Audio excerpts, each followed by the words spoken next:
આજે એક બહુ વિશિષ્ટ પ્રશ્ન લેવો છે. બધા એને ખૂબ ઉપયોગી થાય અને બધા મોટી ઉંમરવાળા થયા ત્યારે ઓચિંતી તેડું આવી કંઈ કહેવાય નહીં.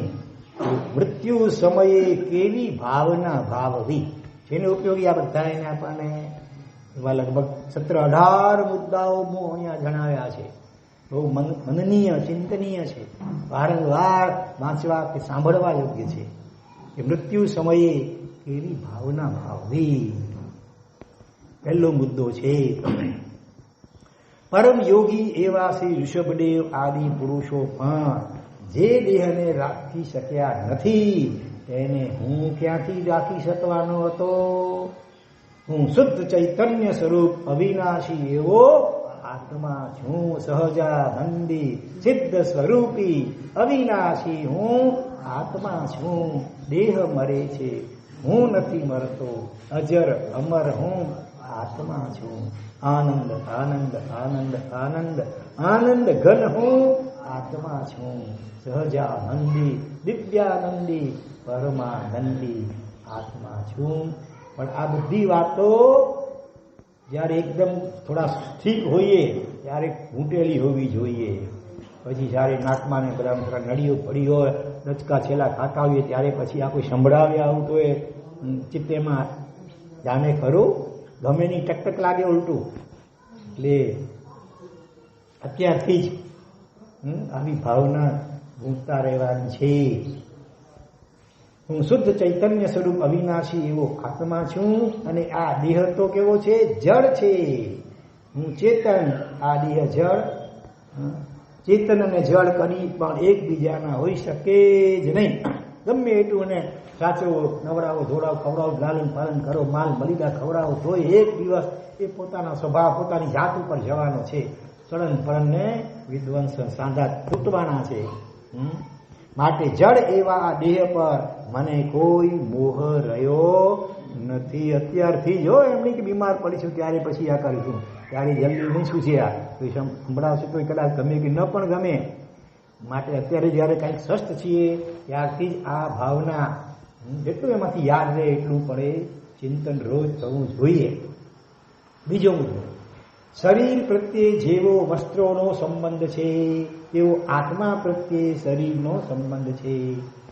શરીર ને કપડા જેમ જુદા છે, આત્મા અને શરીર એ બંને પણ જુદા છે. અથવા જેમ મ્યાન અને તલવાર, તલવાર મ્યાનમાં હોય પણ બંને જુદા છે. જેમ હસી ને મ્યાન એવી રીતે આ દેહ અને આત્મા બંને જુદા છે. અત્યારે ભલે આપણને એક બે જેવા લાગે છે અને શરીર એ જ જાણે પોતાની જાત લાગે છે, પણ જ્ઞાનીઓ પોતાના અનુભવથી આપણને જણાવે છે. થોડુંક આપણે બુદ્ધિથી વિચારીએ તો પણ સમજી શકાય એવું છે. ઓચિંતો માણસને હાર્ટફેલ થાય, પણ યુવાનોને પણ થઈ જાય. શરીરના બધા અવયવો એકદમ અકબંધ છે. તો શું ચાલ્યું ગયું ભાઈ? કે શા નીકળી ગયો. શા નીકળી ગયો તો શા કે ભર્યો પંપ છે પાછા. મોટર મેને મણીને પંપ છે ભર્યો ને હવા, તો ઓક્સિજન જબ આટલા પ્યોર તો પ્યોર શુદ્ધ હવા હે ને ઓક્સિજન. નાકમાં નળીઓ પડી હોય ઓક્સિજન છતાં માણસ મરી જાય છે ને. તો કેમ? એટલે કઈ શ્વાસ એ જ આત્મા નથી, તો આત્મા છે. માટે એ ઓક્સિજન વગેરે પણ પોતાનું થોડું કામ કરી શકે છે. આત્મા નીકળી જાય પછી ઓક્સિજનના બાટલા જ મેં ચડાવી દીધો અંદર તો એ કાંઈ થશે નહીં.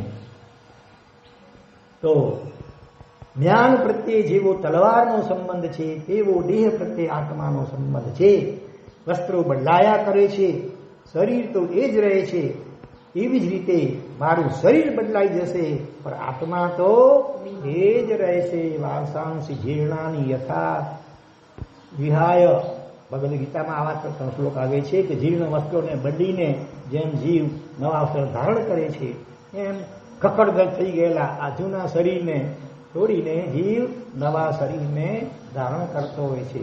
જો જીવનમાં બહુ પાપ ન કર્યા હોય તો આનંદ હોય દેહ છોડતી વખતે કે ચાલો હવે જેમ જૂનું મકાન તમારું જીર્ણ શીર્ણ બદલાવીને નવા બંગલામાં, એસી બંગલો હોય એમાં રહેવા જવાનું હોય, એનું ઉદ્ઘાટન કરવું હોય કેટલો આનંદ હોય. બધાને તેડાવો, મીઠા મોઢા કરાવો. તો એવી જ રીતે આ જીર્ણ જૂનું શરીર એને બદલાવીને નવા શરીરમાં જવાનું હોય તો રાજી થવાનું હોય. પણ એ ક્યારે શક્ય બને? જીવનમાં કોઈ ખાસ મોટા એવા પાપ થયા ન હોય અને કદાચ થઈ ગયા હોય અજ્ઞાનતા વગેરેના કારણે, તો એનું સાચા દિલથી નિખાલસપણે કંઈ પણ છુપાવ્યા વિના પશ્ચાતાપના ભાવપૂર્વક જો આપણે એની આલોચના લઈ લીધી, ભવ આલોચના 5 વર્ષથી ઉંમરથી સમજણા થયા ત્યારથી માંડીને અત્યાર સુધીમાં જે પાપો થયા જેટલા જેટલા યાદ આવે, યાદ કરી કરી કરી ભલે 15-20 દિવસ લાગે, વિચારી વિચારી વિચારી વિચારીને નોટ કરતા રહેવાની અને એનું પ્રાયશ્ચિત લઈ લેવાનું અને જલ્દીમાં જલ્દી પ્રાયશ્ચિત વહન કરી લેવાનું. તો પછી આપણે નિશ્ચિંત બની જઈએ, તો પછી દુર્ગતિ થવાની શક્યતા નહીવત જ થઈ જાય. તો મારું શરીર બદલાઈ જશે પણ આત્મા અમર છે, અજર અમર અને અવિનાશી છે. પછી મને શેની ફિકર છે? મારું ધ્યેય, મારું લક્ષ્ય તો શું કેવા બનવાનું છે? અશરીરી. ત્યાં શરીર કાયમ માટે ન હોય, વિસિદ્ધ દશાને પ્રાપ્ત કરવાનું મારું લક્ષ્ય છે. પછી શરીર પ્રત્યે મોહ શા માટે? બીજો મુદ્દો. ત્રીજો મુદ્દો, જેમ મેળામાં ભેગા થયેલા લોકો મેળો વિખરાવવાની ફિકર કરતા નથી. સાંજ પડે મેળો વિખરાઈ જાય, ખબર છે વિખરાવાનું છે, કંઈ કાયમ માટે અહીંયા રહેવાનું નથી. બહુ તો ક્યારેક 2-3 દિવસ ચાલે મેળો, પણ આખર તો બધું વિખરાવાનું છે. આ જગત હી પખીએ જો મેળો, જગત હી પખીએ જો મેળો. તો તેવી જ રીતે હું ચૈતન્ય પણ પ્રેક્ષક છું, જોનારો, સાક્ષી. જાણવું અને જોવું, જ્ઞાન અને દર્શન, એ આત્માના મુખ્ય 2 ગુણો છે. મને પણ આ શરીર પર્યાય છૂટવાની ફિકર કરવી ઉચિત નથી. મેળામાં માણસ હરે ફરે જુએ બધું કરે, પણ સમજ જ હોય કે આ કંઈ કાયમ રહેવાનું નથી. ક્ષણિક છે તો આ શરીર પણ કાયમ રહેવાનું નથી. ગમે ત્યારે કે કાયા કાચકા કુંભા, હા આજે બોલવાનો છો ને, માટીનું છે જરાક લાવજો. હા પછીમાં રહી ગયું. એકચ્યુઅલી તો અમે નક્કી કર્યું છે હવેથી, અમે બધા સાધુ ભગવંતો ગઈકાલે સાંજે પ્રતિક્રમ પછી નક્કી કર્યું કે રોજ આપણે 2 વ્યાખ્યાનો, એક દ્રષ્ટાંતનું અને પ્રશ્નોત્તરીનું, એની વચ્ચે છેલ્લેની વચ્ચે એક અલગ અલગ અલગ અલગ પ્રકારની સજ્જાય લેવાની. એમાં આજે શરીર કેવું છે, માટી બનેલું રહીએ, એ સજ્જાય આવશે. ત્યારે જો કે બીજો વિષય શરૂ થઈ ગયો, તો આજે છેલ્લું બોલીશું. પણ રોજની તો 2 વ્યાખ્યાની વચ્ચે આપણે સજાય લઈશું. સુંદર મજા. તમને લોકોએ તો ઘણું કહ્યું, પણ બહુ જલ્દી કોઈ તૈયાર થતા નથી. એકાદ કિશોરભાઈ જેવાને ઘણા સ્તવનો વગેરે આવડે, બાકી તો કોઈને 1, 2, 3 માંડ આવડતા હોય. એટલે એવી સ્થિતિ હોય, એટલા માટે અમે વિચાર્યું પછી કે આપણે ગૌણીની જગ્યાએ, ગૌણીને સ્થાને સજ્જાયો, વૈરાગ્ય ઉત્પાદક, પ્રેરણાદાયક, બોધદાયક એવી સરસ મજાની સજ્જાયો આપણે બોલીશું, જીવીશું. તો ચોથો મુદ્દો, જગતનો કરતા હરતા કોઈ નથી. કોઈ ભગવાન ઈશ્વરે ઈશ્વરનું સર્જન કર્યું, જૈન દર્શને સ્વીકારતું નથી. આ સંસાર અનાદિ અનંત છે. કોઈ એનું સર્જન પણ કર્યું નથી, પાલન કે એનું સંહાર પણ સંપૂર્ણ ક્યારે પણ કરી શકાતું નથી. પરિવર્તન થયા જ કરે સતત સંસારમાં. એટલે સર્વ સંયોગ સ્વભાવથી જ મળે છે અને સ્વભાવથી જ વિખરાય છે. એવી જ રીતે આ શરીરનો સંયોગ પણ સ્વભાવથી જ મળ્યો છે અને સ્વભાવથી જ વિખરાશે. મારો રાખ્યો રહેશે નહીં. 4 દીકરાઓ બધા હોય, એક એલોપેથીનો એકદમ પાવરફુલ, બીજો હોમિયોપેથીનો, ત્રીજો નેચરોપેથીનો, ચોથો વળી બાયોકેમિકનો. છતાંય બાપા જ્યારે જાય નહીં રાખી શકે કોઈને? તીર્થંકર કે ગંગાધર કે ચક્રવર્તી પણ રહ્યા છે કાયમ નહીં. તો પછી એના વિયોગથી ફિકર મારે શા માટે કરવી જોઈએ? જે થવાનું હશે તે થયા કરશે. 5મો મુદ્દો, આત્મા અમર છે, એ છેડાતો નથી, ભેડાતો નથી. નૈનમ છિંદંતિ શસ્ત્રાણી, નૈનમ દહતી પાવક, ન દતૈનમ ક્લેદયંતિ આપો, ન શોષયતી મારુત. શસ્ત્ર એને છેદી શકતા કે ભેદી શકતા નથી. પાણી એને ડૂબાડી શકતું નથી. પવન એને સૂકવી શકતું નથી. અગ્નિ એને બાળી શકતું નથી. એવું મારું સ્વરૂપ છે. તો નથી બળતો, નથી ખતમ થતો, તો પછી મારે કોના માટે શોક કરવાનો અને મોહ પણ કોના માટે કરવાનો? આ પૂતગલ માટે, જે આ શરીરરૂપી પૂતગલ સડી શકે છે, ગળી શકે છે, બળી શકે છે, કપાઈ શકે છે, દુર્ગંધ મારી શકે છે, એના માટે શું આ મોહ અને શોક કરવાનો? નિત્ય એવો આત્મા મારો, કે અનિત્ય એવું આ શરીર મારું, બેમાંથી મારું શું છે, આત્મા કે શરીર? આત્મા, એના ગુણો આપણા છે, આત્મા આપણે પોતે છીએ, અને અનંત જ્ઞાન, દર્શન, આનંદ, સુખ વગેરે, શક્તિ વગેરે એ આપણા ગુણો છે. તો શરીર તો મારા આત્માનો શું છે? પહેલો પાડોશી શરૂ છે, પહેલા નંબરનો પાડોશી. તમારા ઘરની દિવાલને અડીને અડીને ભલે એક જ દિવાલ હોય બે, તો પણ સેકન્ડ નંબરનો પાડોશી છે. સૌથી પહેલા નંબરનો પાડોશી હોય તો આપણો આત્મા, શરીર છે.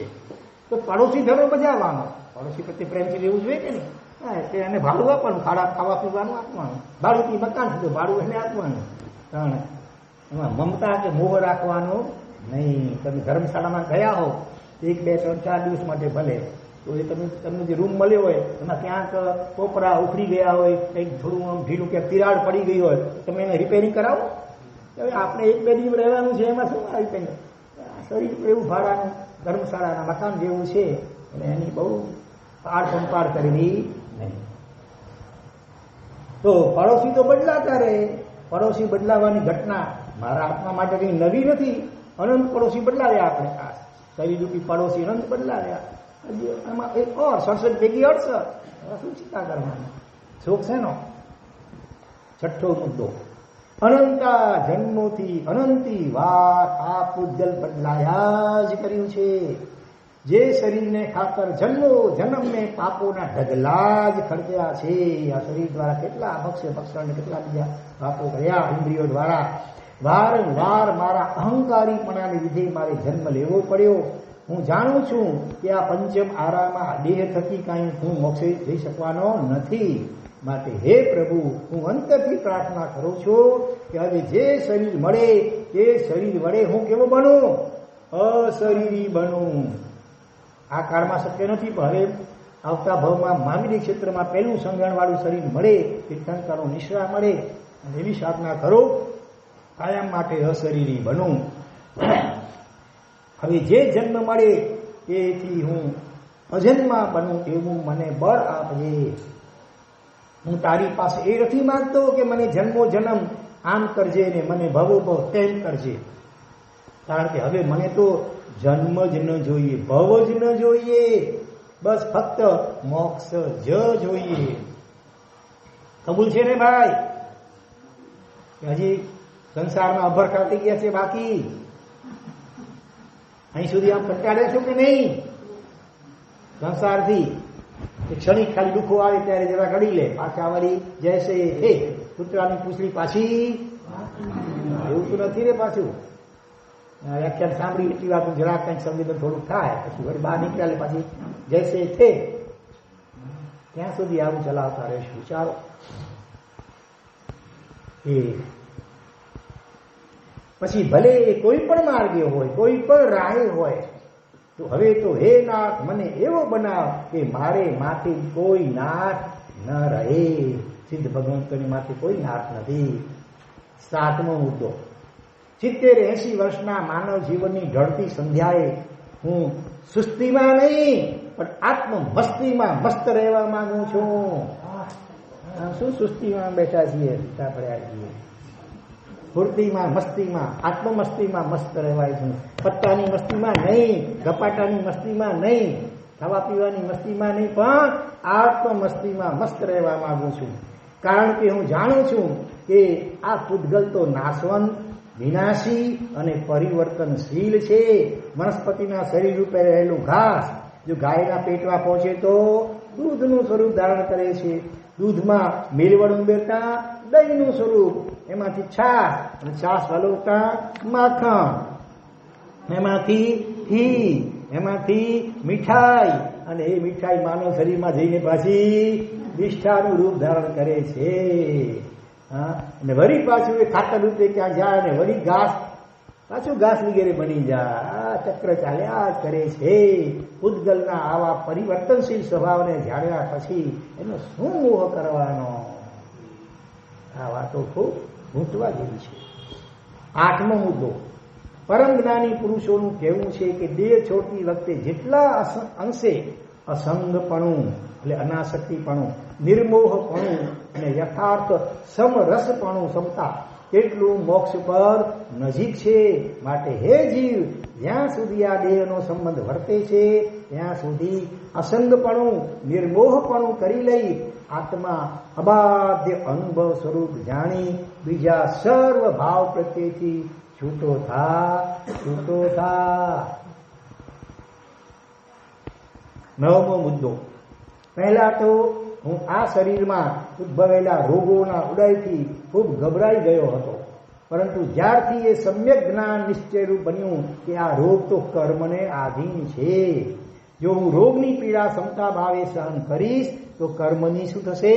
નિર્જરા કરી શકીશ. ઘેર બેઠા કર્મ ખપાવવા માટેનો આ શું અવસર આવ્યો છે? કર્મોનો બદલો લેવાને સમયે મોઢું શા માટે છુપાવવું જોઈએ? આમ શું આમ ઢાંકીને સુવાનું? આ પ્રાપ્ત થયેલું જ્ઞાન અનુભવની કેડી પર પાર ઉતરી શકે એવી હે પરમાત્મા મને શક્તિ આપો. જ્યાં સહન શક્તિ ખૂટતી હોય કે પ્રભુ પાસે પ્રાર્થના કરીને સહન કરવાની શક્તિ માંગીએ અને સાથે સાથે આવી સમ્યક સમજણ માંગીએ. 16 રોગો એકી સાથે સનતકુમાર ચક્રવર્તી મુનિને થયા અને લબ્ધિ હતી આમ મટાડી શકે ચોકી છતાં પણ ઉપયોગ મટાડવા માટે કર્યો નહીં અને લગભગ 700 વર્ષ સુધી એ આયુષ્ય મળ્યું. બાકી ત્યાં સુધી એ સમભાવે એ રોગોને સહન કરતા રહ્યા અને આત્મભાવમાં મુખ્યત્વે તો લીનતા રહેતા રહ્યા. એટલે રોગોની પછી તો ધીરે ધીરે ખબર જાણી ન રહે એવી દશા પણ આવી જાય. 10મો મુદ્દો, જેવી રીતે ગજસુકુમારજીને મસ્તક પર સ્વામિલ બ્રાહ્મણે અંગારા ભર્યા તેની મહાવેદના સહી, જેવી રીતે ખંદક મુનિના શરીરની સર્વ ચામડી તેમના બનેવીના અનુચરેલ સેવકોએ ઉતારી. બનેવી કે ખંદક મુનિ, એના બનેવી રાજા હતા અને એમણે ઉતારી લીધી, તેની વેદના પણ સમભાવે સહી. જેવી રીતે સ્કંદકજીના 500 શિષ્યોને પાલક પ્રધાને ઘાણીમાં પીલ્યા તેની મહાવેદના તેમણે હસ્તામુખે સહી, તેવી રીતે આ ઉદયમાં આવેલી વેદનામાં હું સમભાવ ક્ષમતા ભાવ રાખીશ તો જ મારું આત્મકલ્યાણ થઈ શકશે. આવા અનેક મહાપુરુષોએ તીવ્ર વેદનાના સમયે જેવો સમભાવ રાખ્યો એનો એક અંશ મને ચખાડી દે. હે પરમાત્મા, એક અંશ મને ચખાડી દે. નથી માગતો કે આટલી ક્ષમતા અત્યારે મારી ટકે, કારણ કે છેવટનું સંજ્ઞાન છે, પણ એનો એકાદ અંશ તો મને આપો. 11મો મુદ્દો, હું ધર્મ પામ્યો નથી કે હું ધર્મ કેમ પામીશ? આ બધો ખેદ કરવાનો હવે સમય નથી. છેલ્લે એ બધું પહેલા વિચારી લેવાનું હતું. ત્યારે યુવાનીના કેફમાં મસ્ત રહ્યા અને હવે છેલ્લે અફસોસ કરીએ તો अब पछताए क्या हुए जब चिड़िया चुग गई खेत. રાંડ્યા પછી હું ડાપા નકામું. માટે આ બધો ખેડ કરવાનો હવે સમય નથી. બસ હવે તો આ દેહ આદિથી હર્ષ કે વિષાદ વૃત્તિ દૂર કરીને, ઘડી તાળના મારે, હર્ષ કે વિષાદ વૃત્તિ દૂર કરીને આત્મામાં રમણતા કરવી છે. ઘણા કે મહારાજ ગુડા ડોખેટા અને જાત્રા કે ઘણે ભાવ મન થઈએ તો પાલિતાણા અને ગિરનારને પણ કનપટ વિના જે નતો અને ઘરને ઉંબરા પર ડુંગરા લગે તા. અરે ભાઈ હાણે રોટલા કરોડો હતા, આ તો ધ્યાન ન કરાય. હવે પગનો આભાર માનો, આટલા વર્ષો સુધી તમને કેટલું કામ આપ્યું, કેટલી યાત્રાઓને કેટલું બધું સારું પણ કરાવ્યું હતું. બસ એને વાગોળો, એને યાદ કરી અનુમોદના કરો, રાજી થાવ, એનો આભાર માનો. હા, તો દુખાવો ઓછો થઈ જશે. રોટલા રડવાથી તોડતું દુઃખ બેવડાઈ જશે, વધી જશે. વિતરાગ પુરુષોની દશાનું સ્મરણ કરી એમના અદ્ભુત ચારિત્ર્ય પર દ્રષ્ટિ કરી વૃત્તિને અપ્રમત્ત કરવી છે. શરીર ભલે કદાચ સૂતું હોય, ઉંમર થઈ ગઈ એટલે શરીર પથારી વાર, પણ મનને આ ઉત્તમ ભાવોમાં રમણતા કરાવો. હરિહંત વગેરે પંચ પરમેષ્ઠી ભગવંતો, એમની દશા કેવી હશે, એમની આત્મરમણતા કેવી હશે, એમના સદગુણો કેવા હશે, વગેરે વગેરે. હવે આ અંતર્મુખ થઈ સ્થિર થઈ આત્મામાં જ રહેવું છે. અનંત અપાર આત્માનંદનો અનુભવ કરવો છે. આત્મભાવનામાં નિરંતર નિમગ્ન રહેવું છે. બસ એક જ પંક્તિ મમરાવ્યા કરો. સહજાનંદી સિદ્ધ સ્વરૂપી અવિનાશી હું હજી ઉમેરવું હતું દેહ મરે છે હું નથી મરતો અજર અમર હું, અથવા આનંદ આનંદ આનંદ આનંદ આનંદ ઘન હું આત્મા છું. બસ આવી કોઈ એકાદ પંક્તિને મનમાં મૂક્યા થાવ, શરીરની જે હાલત જે થવાનું હોય થાય. જળવાળા હશે ઋણાનુભવ પ્રમાણે એ શરીરની જે કંઈ કરવાની છે એ સેવા કર્યા કરશે. કદાચ કોઈ ન બી કરે તો હવે શરીરનો વિચાર જ નથી કરવાનો, આત્મ સ્વરૂપનો જ વિચાર કરવાનો છે.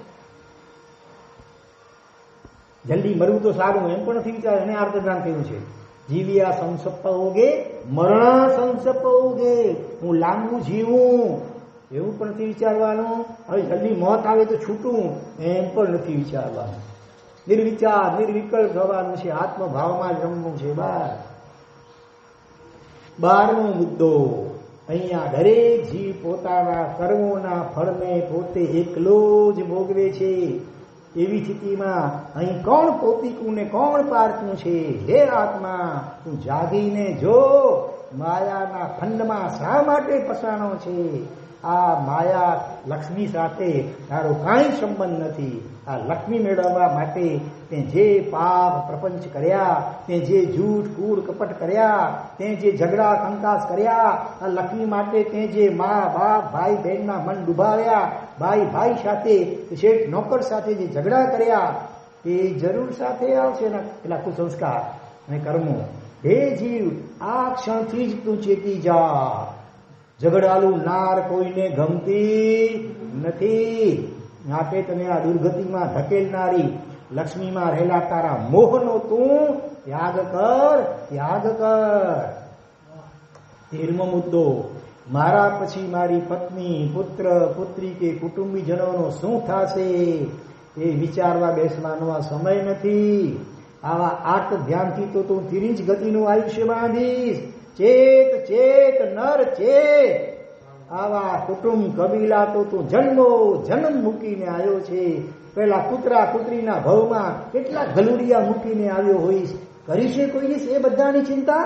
તો હવે શા માટે પેલા સાપણના ભવમાં તારા જ સાપોલિયાએ તું ખાઈ ગયો હોઈશ? હે આત્મન, તું સ્વસ્થ થા, સ્વસ્થ થા.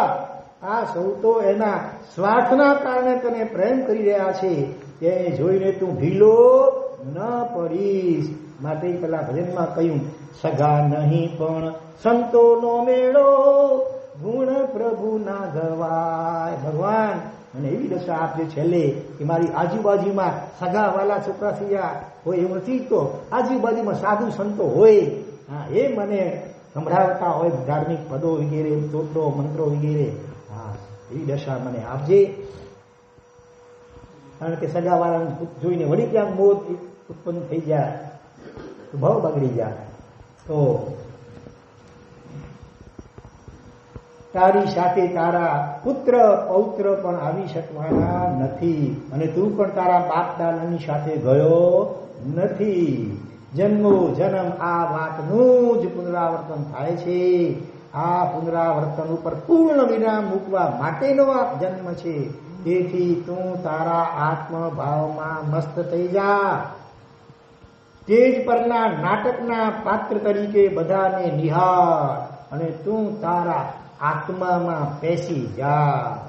તારા આત્મામાં બેસી જા, બેસી જા, અને પછી ત્યાં સ્થિર થઈને બેસી જા. 14મો મુદ્દો. ભગવાન મહાવીરે ભર્યુવાન વયે નાનકડી પુત્રી અને પત્નીનો સ્વેચ્છાએ ત્યાગ કર્યો હતો. ધન્નાજીએ પોતાની આઠે 8 પત્નીને એક ધડાકે ત્યાગીને અણધાર બન્યા. શાલિભદ્રે તો 32 પત્નીઓને ડોમ ડોમ સાહેબીને ઠુકરાવી. આવા મહાપુરુષોને યાદ કર કે જેમને સ્વેચ્છાએ ત્યાગ કર્યો છે. જ્યારે તું ઈચ્છે કે ના ઈચ્છે, જે છોડવાનું જ છે એના મોહમાં શા માટે લપટાય છે? 15મો મુદ્દો. હે આત્મન, આ એક જન્મમાં આવી પડેલા દુઃખને તું શું રડે છે? અને વળી કર્મ સંજોગે મળેલા સુખનો અહંકાર શા માટે કરે છે? આ અહંકાર જ જન્મે છે અને અહંકાર જ મરે છે. અહંકાર તો તારી અને મોક્ષ વચ્ચેની જબરી દિવાલ છે. જો મોક્ષ જોઈતું હોય તો સમ્યક જ્ઞાનના હથોડા વડે આ દિવાલને તોડવી જ રહેશે. અને દુઃખ, કયા દુઃખની વાત કરે છે? અરે આ જન્મમાં ભોગવેલા તારા દુઃખ તો કાંઈ વિષાત્મા નથી. હે જીવ, જરા વિચાર કર. જ્યારે તું નિગોડમાં હોઈશ ત્યારે એક શ્વાસ લઈને મૂકીએ એટલા સમયમાં 17-18 વખત જન્મ મરણના કેવા દુઃખ તે સહ્યા હશે. જ્યારે સૂક્ષ્મ નિગોડમાંથી તારો જીવ બાદર નિગોડમાં ગયો, કંદમૂળ વગેરેમાં, ત્યારે પણ જીવ તે જીવતે જીવ કપાવવાનું અને બફાવવાનું એવું મહાભયંકર દુઃખ તે સહન કર્યું હશે. અરે અત્યારે ઉકારાને ટેકા કરનારા હે જીવ, જ્યારે તું વનસ્પતિના ભવમાં હોઈશ ત્યારે કોઈએ તને કુહાડાથી કાપી નાખ્યો હશે અને તું એક ચીસ પણ નહીં પાડી શક્યો હોય. વિચાર તો કર, ત્યારે તને કેવું દુઃખ થયું હશે. અરે ક્યારેક તું તડકામાં તપીને સુકાઈ ગયો હોઈશ, એક ટીપું પાણીનું પીવા નહીં મળ્યું હોય દુષ્કાળ વગેરેમાં, શું હાલત થયા છે પશુ વગેરેની. હા, તો ક્યારેક તું આખો ને આખો બરફથી ઢંકાઈ ગયો હોઈશ. કાશ્મીર વગેરે દેશોમાં ને બરફની ભેખડો ઢળીને એમાં લટાઈ જાય જીવ. ટાઢમાં ઠૂઠિયું થઈ ગયો હોઈશ, ત્યારે તું એક ડગલું પર ચાલીને બીજી જગ્યાએ નહીં જઈ શક્યો હોય, ત્યારે તને જે વેદના થઈ હશે એની કલ્પના પણ તું કરી શકે છે? જરા તારા આત્મામાં અંદર બેસીને જો, એની પાસે તો આ બધા જ અનુભવો ગરબાયેલા પડ્યા છે. ઉપર થોડી ધૂળ વળી ગઈ છે વિસ્મૃતિની, બાકી જો પાસ્ટ લાઈફ રિગ્રેશન થેરાપી જેવા અંદરમાં ઉતરાય તો એ જન્માંતરોની બધી સ્મૃતિઓ અંદરમાં ગરબાયેલી જાગૃત થાય. સપનામાં બી બધું આવે. હા, હવાના સપનામાં પણ આવે. તો આજે પણ એવા કેટલાય સાધકો છે, પોતાના 100થી પણ વધારે 150, 200, 500, 700 જેટલા ભવો એનું જાતિ સ્મરણ જ્ઞાન કુદરતી રીતે થયું હોય અથવા ધ્યાનમાં ઊંડા ઉતરતા એ બધી સ્મૃતિઓ થઈ હોય. તો એની પાસે તો બધા જ અનુભવો ગરબાયેલા પડ્યા છે. જરા વિચાર કર, પાણી કા અપકાયના ભાવમાં તારો હાથમાં હશે અને કોઈએ પાણીમાં સારું ભેળવ્યું. આ શું બળતરા થઈ હશે. અત્યારે જીવતે જીવ કોઈ તારી ચામડી કાઢી મરચું ભભરાવે એવી જ વેદના તે વખતે નહીં થઈ હોય. અને એ બળતરા સહેતા તું મોતને ભેટ્યો હોઈશ. એ દુઃખ કરતા તો આજનું દુઃખ ઓછું છે ને. અને હા, તિરિંચના ભાવમાં તો તે શું દુઃખ સહન નહીં કરી હોય. કીડાના ભાવમાં તને કોઈએ જીવતે જીવ ઉકળતા પાણીમાં રેશમના કોસોટાને નાખતા હોય છે એમ નાખ્યો હશે. માછલીના ભાવમાં કોઈ તને બાફીને ખાઈ ગયું હશે. સાપના ભાવમાં કોઈએ તારી જીવતે જીવ ચામડી ઉતારી દી હશે મુલાયમ. તો ગાય અને બકરાના ભાવમાં કોઈએ તને કતલખાનામાં કાપી નાખ્યો હશે. અરે વિચાર કર જીવ, કે તે કયા દુઃખ નથી સહ્યા. આજની તારા શરીરમાં ઉપરેલી વેદનાને જોઈને નિશ્ચય માન કે મારા જીવે પણ અન્ય જીવને આવી વેદના આપી છે પૂર્વે, માટે આ સ્થિતિ આવી છે. હું મારા જ કર્મફળનો વિપાક ભોગવી રહ્યો છું. હવે મારે આ કર્મોનો ગુણાકાર નથી કરવો, મારે તો સમભાવે સહન કરી એનો ભાગાકાર કરવો છે. હે મારામાં બિરાજનાર વિશુદ્ધ આત્મા, તું તો શક્તિનો પુંજ છે. તારામાં રહેલ શક્તિનો એક અંશ પ્રગટ કર. મને સમતા જોઈએ, મને મોક્ષ જોઈએ અને મને સમતા જ જોઈએ. 16મો મુદ્દો. હે જીવ, આ સમજણના ભાવમાં પણ કેટલાય જીવો ઉપર ક્રોધ કરીને તેમના આત્માને તે ડૂબવ્યા હશે. લોભને વશ થઈને તે કેટલો પરિગ્રહ કર્યો હશે. માયાને વશ થઈને તે ઘરમાં ને બહાર કેટલી બાબતમાં રાજરમત રમી હશે. અને માનને વશ થઈને તો તે કેટલાયનું જીવતર ઝેર કરી દીધું હશે. તટસ્થ બનીને એક એક પ્રસંગને યાદ કરીશ તો પાપોની હાર મારા દેખાશે. હે જીવ, આ સિલસિલો હવે અહીંથી આ ક્ષણેથી અટકવો જ જોઈએ, નહીં તો નરક કે નિગોદમાં ફેંકાઈ જતા વાર નહીં લાગે. શું અનંતા દુઃખ ભોગવી અને જન્મ મરણના ચક્કર ચાલુ રાખી પાછા નિગોદમાં જવું છે? શક્યતા છે ડાયરેક્ટ નિગોદમાં પણ જઈ શકાય. નરક ભલે બીજી સુધી, ત્રીજી ચોથીમાં અત્યારે અહીંથી ડાયરેક્ટ નથી જવાતું. અહીંથી જયરત્ન મહારાજ નિગોદમાં પણ ડાયરેક્ટ અહીંથી જઈ શકાય છે. હો હા, તો શું અનંતા દુઃખ ભોગવી અને જન્મ મરણના ચક્કર ચાલુ રાખીને પાછા નિગોદમાં જવું છે? ના. તો પછી હે જીવ, હે ભવ્ય, તું તારા આત્માનું મોક્ષ માર્ગમાં સ્થાપન કર. ડૂબાવેલા દરેક જીવોની અંતઃકરણ પૂર્વક સમાયા જ. આ બધી ભૂલો મારા ભવચક્રની છેલ્લી ભૂલો હજો. બસ હવે હું કોઈ ભૂલ નહીં કરું કોઈ ભવમાં. હવે હું કોઈને નહીં ડૂબવું. આવો દ્રઢ નિશ્ચય કર.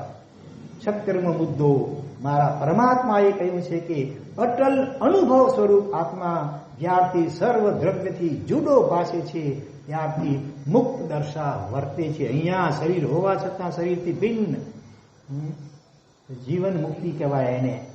માટે હે ભવ્ય, તું તારામાં રહેલા પરમાત્માનું ધ્યાન ધર. અપ્પાસો પરમપ્પા, દરેક આત્મા એ પરમાત્માનું રો મટીરિયલ, કાચો માલ છે. એટલે તારામાં રહેલું જે પરમાત્મા દ્રવ્ય એનું ધ્યાન કર. તો તે પુરુષ નિર્વિકલ્પ થાય છે અને તે પુરુષ મુક્ત થાય છે. માટે હે ભવ્ય, તું તારામાં રહેલા પરમાત્માનું ધ્યાન કર. આત્માનો જ અનુભવ કર. તારા આત્મામાં જ વિહાર કર. બીજા દ્રવ્યોમાં વિહાર કરવો છોડી દે. જે દેહ ભર યુવાવસ્થામાં ને સંપૂર્ણ આરોગ્યતામાં દેખાવા છતાં પણ ક્ષણભંગુર છે, તે દેહમાંથી પ્રીતિ છોડી દે. તું તારામાં જ સ્થિર થા.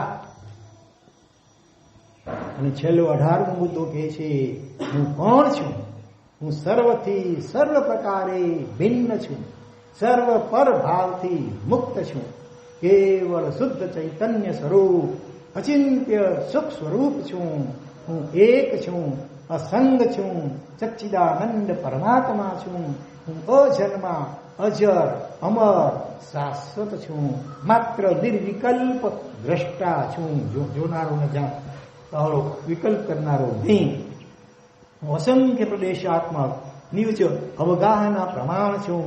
હું માત્ર એકાંત શુદ્ધ અનુભવ રૂપ છું. આત્માનું દર્શન ન થાય, આત્માનો અનુભવ થાય. પરમ શાંત ચૈતન્ય છું. હું સ્વપર્યાય પરિણામથી સમયાત્મક છું. માત્ર નિર્વિકલ્પ છું. હવે હું નિજ સ્વરૂપમય ઉપયોગ કરું છું. તન્મય થાઉં છું. ઓમ શાંતિ શાંતિ શાંતિ. આ મૃત્યુ સમયે ભાવવાની ભાવના કહી, પરંતુ મૃત્યુનો સમય તો કોઈ જાણતું નથી. માટે દરરોજ આપણા જ સબનું પાર્થિવ દેહનું આપણે દર્શન કરવું. સૌથી પહેલા તત્તા થોડીક વાર માટે આમ સબાસનમાં, સબ એટલે મળતું જેવું આસન, આમ પડ્યા રહેવું, જરા હલનચલન કરવું નહીં. મનની આંખથી આખા શરીરનું નિરીક્ષણ કરવાનું અને શરીરને આદેશમાં શિથિલ ઢીલું શરીર, એકદમ ક્યાંય તણાવ ખેંચાણ ન હોવું જોઈએ. અને એનાથી ભિન્ન પરમાત્મા સ્વરૂપ એવા આપણા આત્માનું દર્શન કરવું અને ઉપરોક્ત ભાવનામાં ભાવિત રહેવું. બરોબર? આ રીતે જેટલું ભલે થોડું ઘણું એમાંથી જે પણ યાદ રહ્યું હોય એ રીતે પણ હું શરીર નથી, હું આત્મા છું. બસ એ ભાવમાં શાંત રહેવું. બસ. અને જરૂર જણાય તો કોઈક નાનકડો મંત્ર સો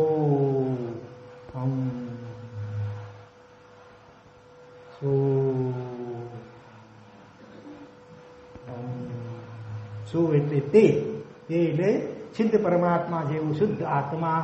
હું એટલે હું છું. હું આ શરીર ફલાણા ભાઈ બહેન વગેરે હું નથી, પણ હું તે હું છું. એ રીતે હરિયંત અને સિદ્ધ પરમાત્મા અને પોતાની જેવો જ પોતાનો શુદ્ધ આત્મા છે મૂળ સ્વરૂપે એનું સ્મરણ શ્વાસોશ્વાસ સાથે ધીરે ધીરે એકદમ શાંત અને ધીમા અને ઊંડા શ્વાસ લેવાના. તો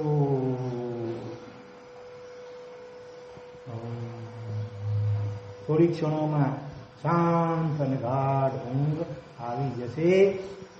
ઊંઘમાં પણ આ લેસ્યા ચાલુ રહેશે. ઊંઘ પણ આપણી સાધનામય ધ્યાનમય બની જશે. એટલો સરળ આ બધો ઉપાય છે. આ એ અઘરા ઉપાયો કરે ને આ સાવ સરળ અને સહેલો ઉપાય કરતો નથી હોતો. હવેથી કરશો ને રાત્રે સૂતી વખતે યાદ આવશે આ બધું કે રાત્રે પણ મોબાઈલ કે ટીવી જોતા જોતા ઊંઘવાના.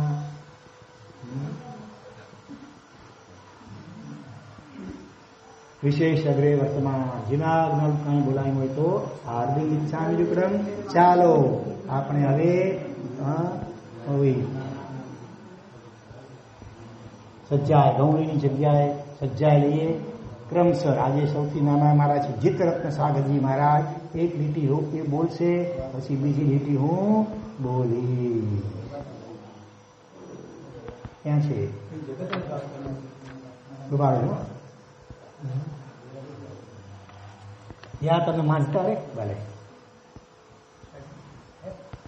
क्या तन मांझता रे एक दिन मिट्टी में मिल जाना. क्या तन मांझता रे एक दिन मिट्टी में मिल जाना. मिट्टी में मिल जाना बंदे खाक में कब जाना. मिट्टी में मिल जाना बंदे खाक में कब जाना. क्या तन मांझता रे एक दिन मिट्टी में मिल जाना. मिट्टिया चुन चुन महल बंधाया बंदा कहे घर मेरा. मिट्टिया चुन चुन महल बंधाया बंदा कहે घर मेरा. एक दिन बंदे उठ चलेंगे यह घर तेरा न मेरा. एक दिन बंदे उठ चलेंगे यह घर तेरा न मेरा. क्या तन मांझता रे एक दिन मिट्टी में मिल जाना. मिट्टिया ओझन मिट्टिया बिछावन मिट्टी का सिराना. मिट्टिया ओढ़न मिट्टिया बिछावन मिट्टी का सिरहाना.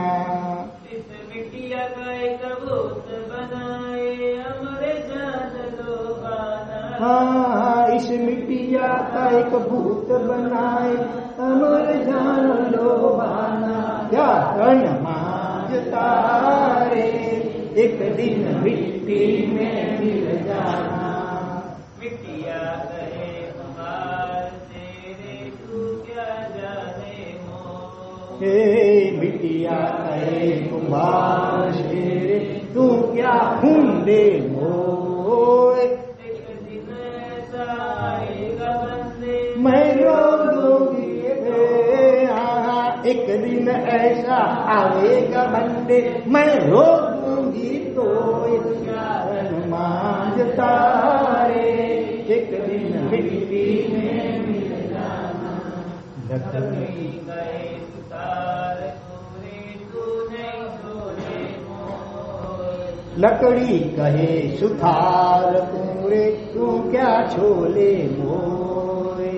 एक दिन ऐसा आएगा प्यारे मैं बोझूंगी एक दिन ऐसा आवेगा प्यारे मैं भूंजूंगी. तो तन मांझता रे एक दिन मिट्टी में मिल जाना.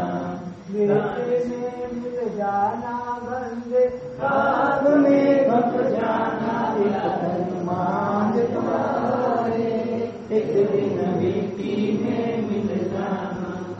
दान सियल तप भावना रे शिवपुर मार्ग चार. दानशील तप भावना रे शिवपुर मार्ग 4.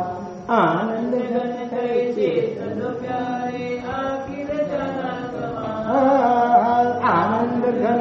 चेत लो प्यारे आखिर जाना गमा क्या तन मांझता रे एक दिन